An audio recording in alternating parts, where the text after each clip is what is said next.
নমস্কাৰ জনাইছোঁ মোৰ চেনেলৰ অন্য এটি ভিডিঅ'লৈ। ডক্টৰ ভূপেন হাজৰিকাদেৱৰ জন্ম শতবৰ্ষ উপলক্ষে অসম আবৃত্তি আৰু সংস্কৃতি পৰিষদে অসম ভিত্তিক আয়োজন কৰা আবৃত্তি মহৰণ প্ৰতিযোগিতাখনিৰ শাখা পৰ্যায়ৰ প্ৰতিযোগিতা ভাদৈ পাঁচালী শাখাই যোৱা ১৭ মে' তাৰিখে দিনৰ ১১ বজাৰ পৰা ৩ বজালৈ ভাদৈ ছিনিয়ৰ ছেকেণ্ডাৰী স্কুলত অনুষ্ঠিত কৰিছিল।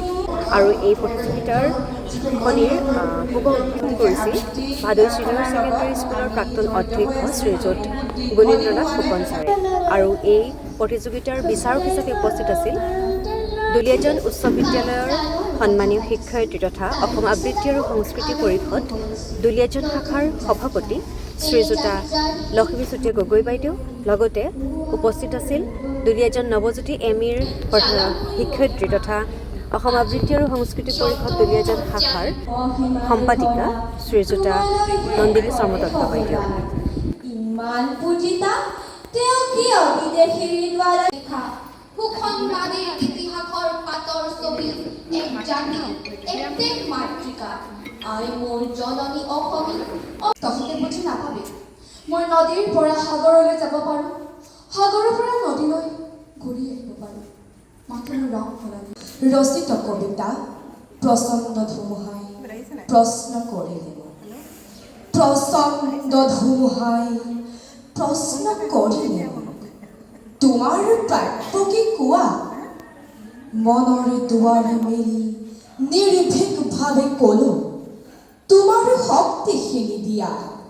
বিপুল সম্ভৱা নাঙলৰ শিৰলো সম্ফলা মাটিৰ কামনা, ঘৰ মাত্ৰ দেহ আৰু দেহাতে সৃষ্টিৰ চেতনা।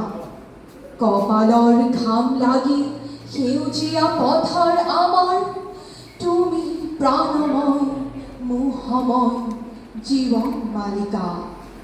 পথাৰ জীবন অভিযান শ্ৰমিক নিখম পলাতক উদ্বাস্ত কবি ৰবীন্দ্ৰ সৰকাৰদেৱৰ ৰচিত কবিতা জাৰৰ ৰাতিৰ মানুহজন কৌপিছিল, কৌপিছিল সত্তৰৰ ভাৰতবৰ্ষ। উনাশীটা যায় তৰুণ তামিজৰ স্বপ্ন দেখা ক্ষুদ্ৰ মানুহজন জাৰত কঁপিছিল। যন্ত্ৰণা ক্ষোভত খঙত কাৰোবাক উদ্দেশ্যি চিঞৰি চিঞৰি কৈছিল, তোমালোকৰ পিঠিৰ চামৰাৰে মোৰ বাবে এটা কামিজ চিলোৱা হ'ব। জাৰৰ ৰাতিৰ মানুহজনৰ মুখেদি জ্বলাইছিল উত্তৰৰ বতাহ। কি উত্তাপ! ৰ'দ বৰষুণত অস্পষ্ট হৈ যোৱা পষ্টাৰৰ আখৰবোৰ হঠাৎ জিলিকি উঠিল। ভাৰতীয় জননী, ভাৰতীয় জননী, কোটি কোটি সন্তানৰ মাতৃস্বৰূপিণী, কবি শিল্পী ভাৱকৰ মধুৰ কল্পনা, পৃথিৱীৰ মহা মহা কূটনীতি বিশাৰদৰ জটিল জল্পনা, মহাভাৰতৰ গৰিমাৰ মোৰ যৌৱনৰ কোহে কোহে সেই সপোনৰ কলৰো। দেখে দেখে দেশ আছে, এনে বহু দেশৰ অৰঙে দৰঙে মই ঘূৰিছোঁ। বহু বন্ধুৰ সতে হাতে হাত ধৰি ফুৰি জনতাক ভৰা চল চাতুৰীৰ আলাসত গজা কোৱা ভাতুৰীৰ স্বৰূপ ওলাই গ'ল। তই হাতে হাতে পাবি ফল, হেৰৌ খকুৱাৰ দল। তই জনা নাই, তই যাক ভাব মূৰ্খ জনতা, মূৰ জনতা, ৰুৰ জনতা বুলি, যাৰ হ'ব খোজ স্বয়ং সিদ্ধ নেতা, সেই জনতা আজি প্ৰবুদ্ধ হ'ল। ধন মন্ত্ৰ নাই যোৱাও এনেই বিফল। ঘৃণিত তোৰ অহংকাৰৰ নেতৃত্বাভিমান, জনতাই তোৰ স্বৰূপ চিনিছে সাৱধান সাৱধান শিৰোনাম গান্ধাৰী কবি ডক্টৰ নিৰ্মলপ্ৰভা বৰদলৈ অবিকৃত মই এক দুৰ্যেয় প্ৰতিজ্ঞা নাৰী মই তথাপি নহওঁ নাৰী সেই নাৰী মনৰ আকাশে যাৰ ক্ষণে ক্ষণে বৰণ সলায় প্ৰেমিকা তথাপি নহওঁ প্ৰেমিকা সেই অৰ্থত অন্ধ স্বামীৰ বাবে নিজৰ দৃষ্টিক যি অৱৰুদ্ধ কৰে ঢাকি ধৰিছিলোঁ মই সুদীৰ্ঘ বছৰ ব্যাপী মোৰ দুনয়ন দৃষ্টিভ্ৰম নহ'বৰ বাবে মই এক অব্যয় বিস্ময় সাধাৰণ মাতৃত্বৰ পৰা কি যে এক ব্যতিক্ৰম মই কুৰুক্ষেত্ৰই ৰক্তিম তমখাচন্ন শ্মশানৰ প্ৰান্তৰত থিয় হৈ চাইছোঁ মই নিজৰ স্বৰূপ মাতৃ হলো সন্তানৰ তথাপি নহলো মাতৃ নিজৰ জীৱন যি আগুৱাই দি অধীৰা বাউলী হৈ কৰে তন্ময় প্ৰাৰ্থনা পুত্ৰৰ কল্যাণৰ বাবে মইতো নহওঁ মাতৃ মোৰতো সন্তান নাই এশ পুত্ৰ সি এক হাঁহি উঠা কথা এশ দুঃস্বপ্নৰ সি যে কাল আবিৰ্ভাৱ সুখৰ স্বপ্নৰ বাবে নিমিলিত কৰোঁতে নয়ন যাৰ মাতৃত্বৰ অধিকাৰ নাই দাবী নাই কেনেকৈ হ'ব পাৰে মাতৃ তেওঁৰ নাম মাত্ৰ মই ৰাজমাতা ৰাজবধূ ৰজাৰ গৃহিণী হাই মাতৃ কি যে প্ৰশান্ত সমাহিত সুগভীৰ বিদ্যুৎ বৰণী অৰ্থ মাতৃ দুটা শব্দত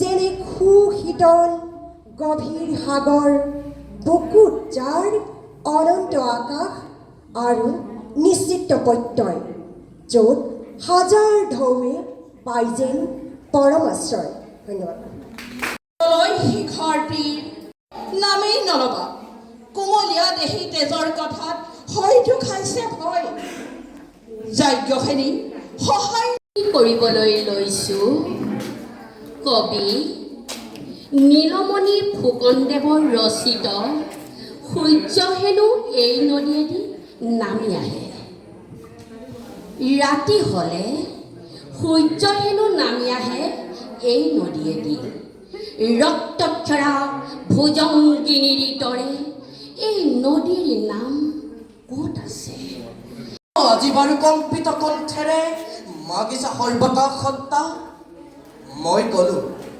তুমি এইটো কৈছিলা ৰাতিপুৱা যিমানে বিলাই দিবা সিমানে মহান হবা তাৰ নাম সঁচা উদাৰতা সেয়েহে আকাশ তুমি দিব যদি খুজিছা এই সংকীৰ্ণতা এৰি দিয়া অৱদান ৰূপে তোমাৰ পূৰ্ণ বিশালতা দিয়া যদি আজিয়েই দিয়া মহাকাশে দিলে মোক বিশাল দৃষ্টি আৰু ধুমুহাই প্ৰচণ্ড শক্তি বজ্ৰই দিলে মোক উদাত্ত কণ্ঠ আৰু দিলে সাহসৰ যুক্তি বজ্ৰৰ কণ্ঠেৰে ধুমুহাৰ শক্তিৰে গীত গাই কপাম দিগন্ত দানৱৰ সমাজতো গাম মানৱৰ গীত কলি গাইছে মঞ্জুস্না বাইদেউ আৰু মহন্ত বাইদেউ আৰু বহুত দিন শুনা নাই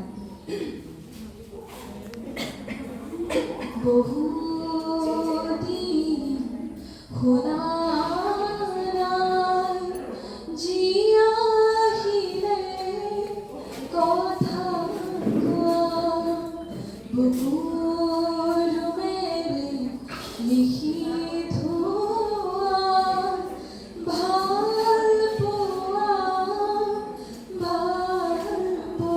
পৰেনে তোমাৰো মনতে বাৰু ৰৈ ৰৈ প্ৰিয় হিয়াকতে কি আৰু মই বৰ বেছি নকওঁ আজি যিসকলে ইয়াত পুৰস্কৃত হ'ব সেইসকলকো মই শুভেচ্ছা দিছোঁ তেওঁলোকক কৃতজ্ঞতা জনাওঁ আৰু যিসকলে নাপায় তেওঁলোককো শুভেচ্ছা জনাইছোঁ যে আজি নোপোৱাসকল বেছি ভাগ্যৱান হ'ব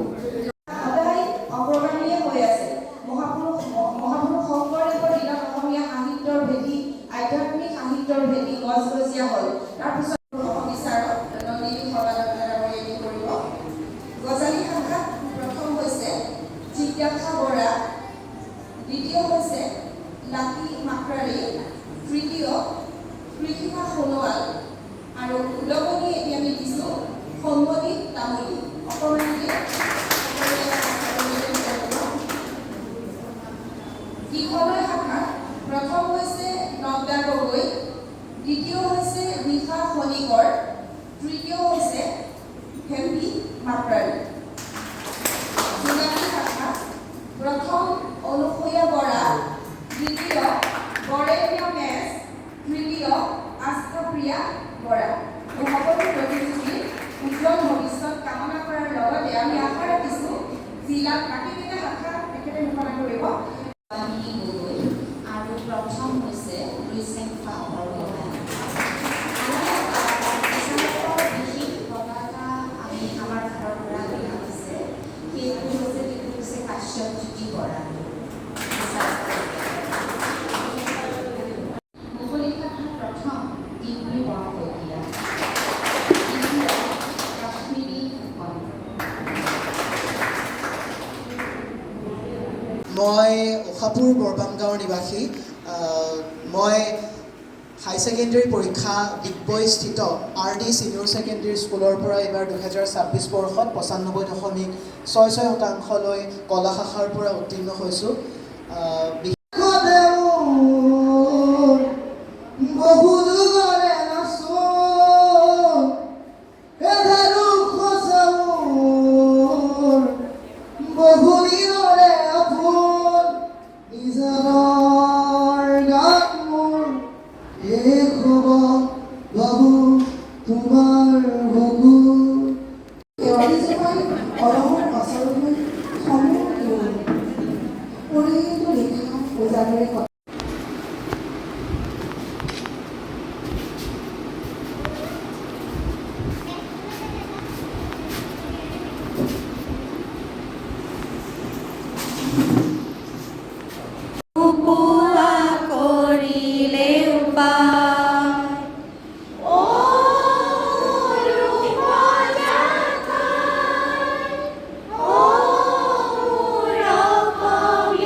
এনেকৈয়ে শেষত অসম সংগীতেৰে আবৃত্তি মহাৰণ প্ৰতিযোগিতাৰ সফল সামৰণি ঘটিল। আৰু এই চেগতে এই ভিডিঅ'ৰ জৰিয়তে মই আমাৰ এই অনুষ্ঠানৰ প্ৰতিযোগিতাৰ বিচাৰক হিচাপে উপস্থিত থকা দুয়োগৰাকী মহোদয়াক অশেষ ধন্যবাদ জ্ঞাপন কৰিছোঁ।